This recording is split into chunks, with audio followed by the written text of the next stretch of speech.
Dalam Quran ada satu ayat. Ayat ini turun disebabkan peristiwa ada seorang sahabat Nabi tak nak memaafkan. Ini kena jadi pelajaran untuk kita.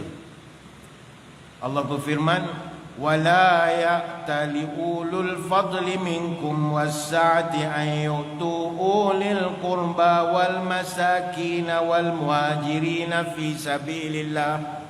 Ayat ini Allah Ta'ala menyebutkan janganlah orang-orang yang mempunyai kelebihan dan kelapangan, mana ada duit lebih, bersumpah tidak akan membantu kaum kerabatnya atau orang miskin atau orang yang berhijrah fisabilillah.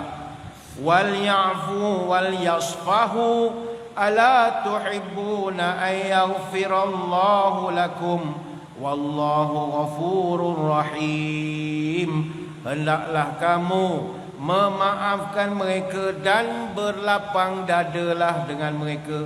Adakah kamu tak suka Allah ampunkan kamu? Allah Maha Pengampun lagi Maha Penyayang. Surah An-Nur ayat 22. Dalam tafsir Ibnu Katsir diceritakan ayat ini turun kepada siapa? Sayyidina Abu Bakar As-Siddiq radhiyallahu anhu. Ini rare. Jarang kita dengar turun ayat untuk Sayyidina Abu Bakar. Ada beberapa, tapi yang ini agak rare. Ayat ini turun kepada Sayyidina Abu Bakar yang ketika itu telah sudi memaafkan kesilapan sepupunya. Sepupunya nama Mistah bin Usasah. Kenapakah Abu Bakar memaafkan? Pada mulanya Abu Bakar ni sepupu dia. Sepupu dia selalu tolong Mistah, bagi duit, dia bagi allowance. Mistah ni orang susah.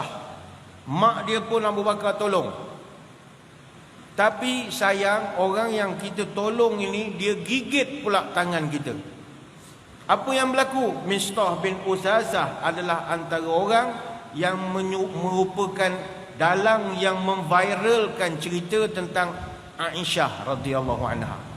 Kan Aisyah pernah difitnah, ada skandal dengan seorang sahabat.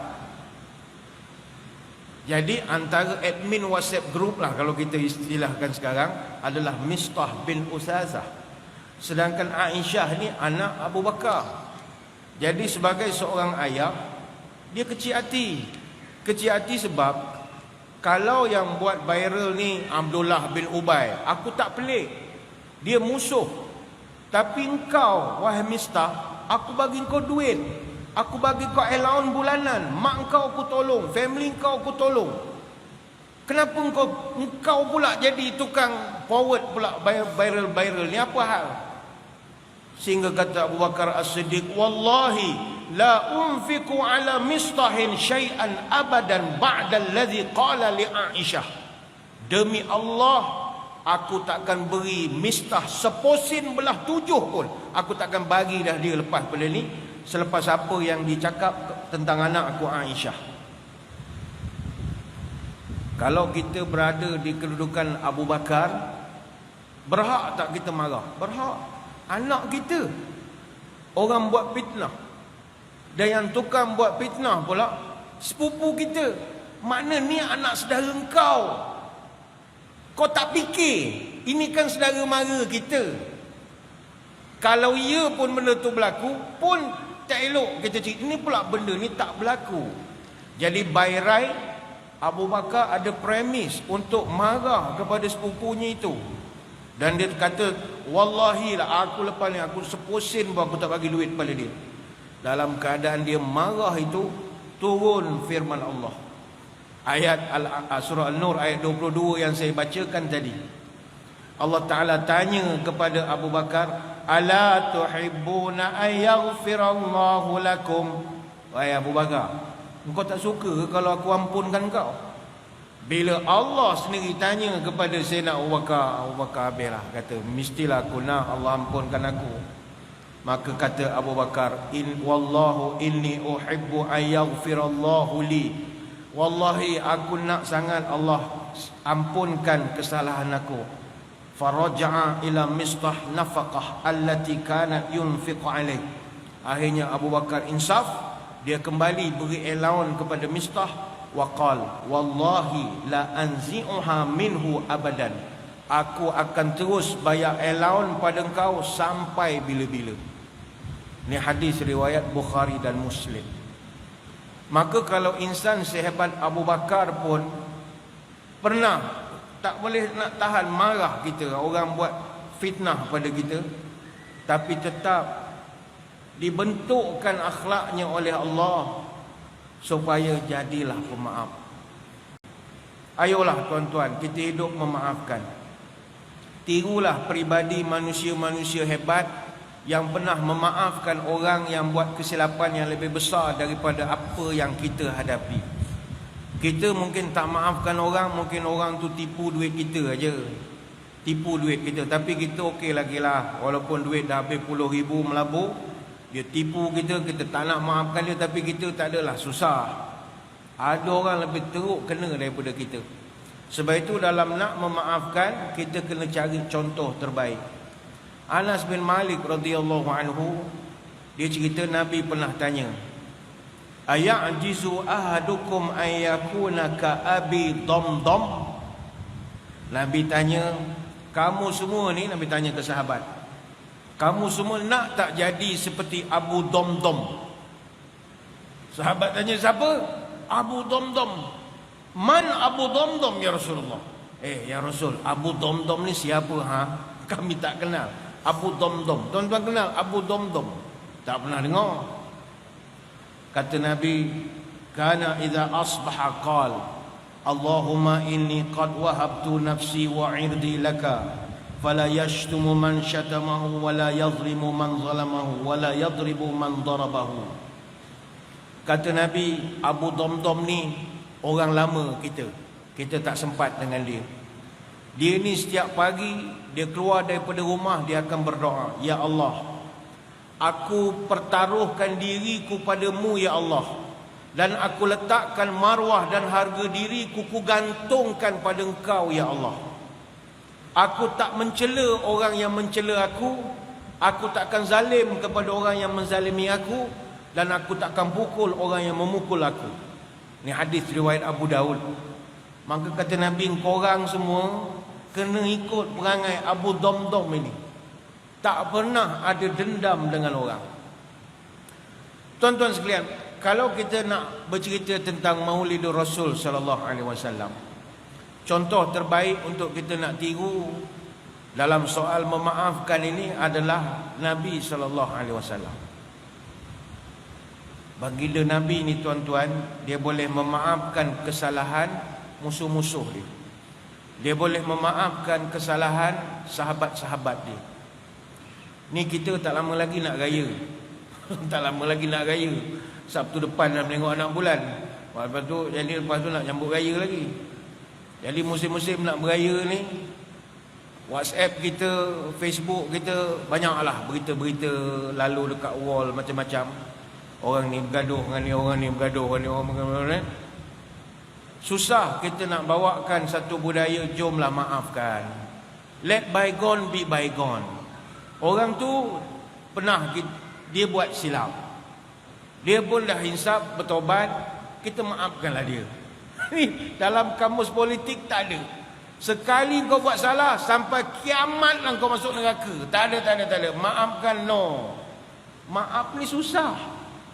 Sebab hanya orang ihsan je boleh maafkan orang. Nabi kita dia boleh maafkan. Padahal Nabi dikhianati oleh musuhnya teruk daripada yang kita hadapi.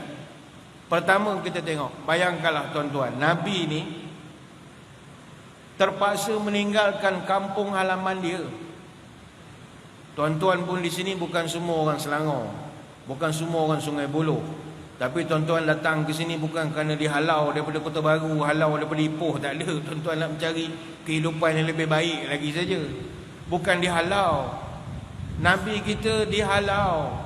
Dan Mekah ini dia homogeneous. Yang duduk dalam Mekah ni semua saudara. Jadi Nabi kecil hati sangat sebab yang khianat dia adalah saudara mara dia sendiri. Macam Madinah, cosmopolitan, bandar bercampur macam Kuala Lumpur, bercampur bangsa, kaum macam-macam. Tapi Mekah saudara semua. Jadi bila Nabi diperlakukan begitu, dia kecil hati betul. Sampai peringkat dia dihalau daripada Taif. Dakwah di Mekah dah tak boleh. Permit tak ada. Padahal yang menghalang tu semua saudara dia. Abu Lahab. Abu Lahab pak saudara dia. Abu Jahal saudara dia. Abu Sufyan sepupu dia. Tak sakit jiwa tuan-tuan. Saudara semua. Kemudian dah tak boleh. Abu Talib dah meninggal, semua dah asal parang. Kau jaga Muhammad. Kau punya abang long kawasan dah tak ada. Siapa boleh protect kau sekarang? Siapa kau punya tiger sekarang? Jadi punya tiger dah tak ada. Nabi cari port baru, Taif.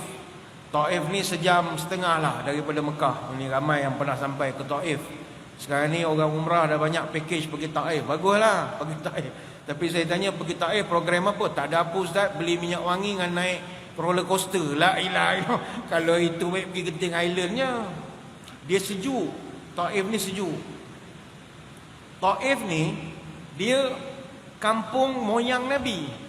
Maknanya Nabi bukan pergi tempat asing. Nabi dalam riwayat disebut dia pergi ke Taif dengan Zaid bin Harithah radhiyallahu anhu. Dan Taif ni bukanlah kampung orang, kampung moyang dia. Moyang dia nama Atikah. Atikah ni isteri kepada Hashim bin Abdul Manaf.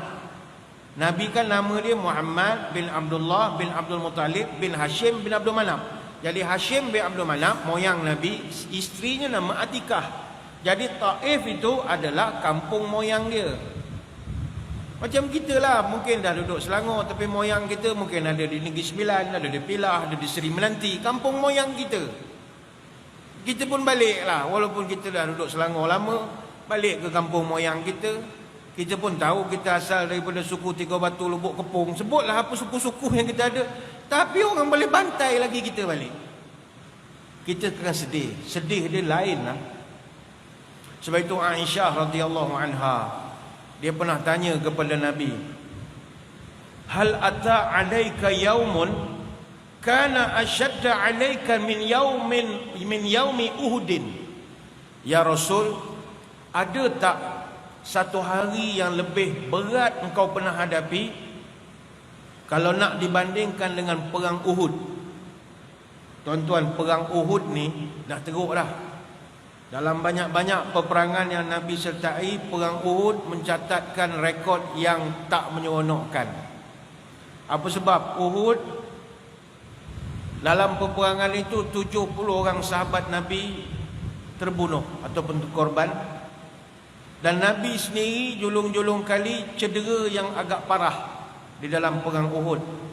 Apabila Utbah bin Abi Waqqas, dia tengok pertahanan orang Islam dah berpecah, dia pun buat serangan.